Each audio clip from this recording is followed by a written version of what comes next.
सराव प्रश्न पत्र देते हुए आज का हमारा टॉपिक है वाक्य भेद।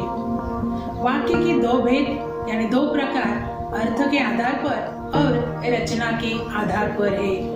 इसी पर आधारित कुछ प्रश्नों का लेखन करने के लिए मैं आज आपको देने वाली हूँ, लेकिन उससे पहले कुछ उदाहरण मैं आपको समझा देना चाहती हूँ। चलो देखेंगे। सराव प्रश्न पत्र। यह प्रश्न पत्र वाक्य भेद पर आधारित है और प्रश्न का स्वरूप हम देखेंगे। प्रश्न पहला, अर्थ के आधार पर वाक्यों का प्रकार पहचानिए। उदाहरण देखेंगे। पहला वाक्य, कहो कविता कैसी रही। दूसरा वाक्य, रात भर मुझे नींद नहीं आई। ये जो दो वाक्य है उसका वाक्य का प्रकार आपको लिखना है। उसका उत्तर भी मैं आपको समझाती। पहले वाक्य का उत्तर है प्रश्नवाचक वाक्य और दूसरे वाक्य का उत्तर है निषेधवाचक वाक्य।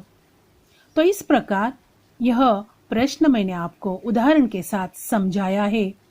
इसी पर आधारित कुछ प्रश्न मैं आपको लिखने के लिए दे रही हूँ, वह मैं आपको पढ़कर सुनाती हूँ। पहला है, करामत मियाँ क्या बात है, खैरियत तो है। दूसरा, लक्ष्मी ने आज भी दूध नहीं दिया। तीसरा, सैकड़ों मनुष्य ने रूपा के यहाँ भोजन किया। चौथा, सिरचंद से एक जोड़ा चिक बनाकर भेज दो। पांचवा, मोहर छाप वाली धोती लेकर क्या करूंगा। और छठवा, गांव के किसान सिरचंद को मजदूरी के लिए नहीं बुलाते। यह जो 6 वाक्य मैंने आपको दिए हैं वह अर्थ के आधार पर दिए हैं। तो इस प्रकार यह अर्थ के आधार पर वाक्य पहचान कर आपको लिखना है। वाक्य भेद में दूसरा प्रश्न मैं आपको दे रही हूँ, वह उसका स्वरूप हम देखेंगे। रचना के आधार पर वाक्यों का प्रकार पहचानिए। उसके उदाहरण हम देखेंगे।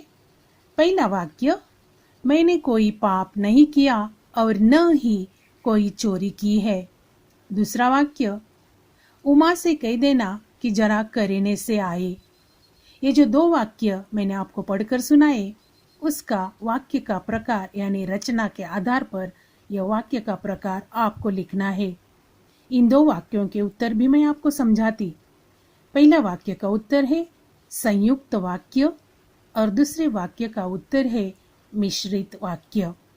तो इस प्रकार रचना के आधार पर यह उदाहरण सहित वाक्य का प्रकार मैंने आपको समझाया है। इसी पर आधारित कुछ वाक्य मैं आपको लिखने के लिए भी दे रही हूँ, तो वह वाक्य भी मैं पढ़कर सुनाती हूँ। पहला, सबकी अपनी अपनी सांस्कृतिक परंपरा है।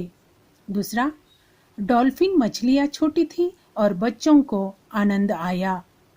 तीसरा, आँख खुली तो मैंने स्वयं को बिस्तर पर पाया। चौथा, मैंने उसे जल्दी से चाय पिलाई और विदा किया। पांचवा, भारतीय चरित्र के पवित्र होते हैं। और छठवा, बादल आए किंतु पानी नहीं बरसा। तो विद्यार्थियों, इस प्रकार यह सराव प्रश्न पत्र का वाक्य भेद के 2 प्रश्न मैंने आपको पढ़कर समझाए।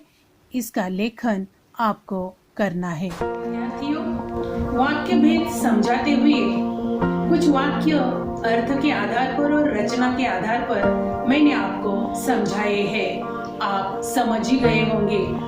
अर्थ के आधार पर 6 वाक्य और रचना के आधार पर 6 वाक्य मैं आपको लिखने दे रही हूँ। उसका प्रकार आपको लिखना है। ध्यान से पढ़ो और उसका लेखन अपनी बुक में करो। धन्यवाद।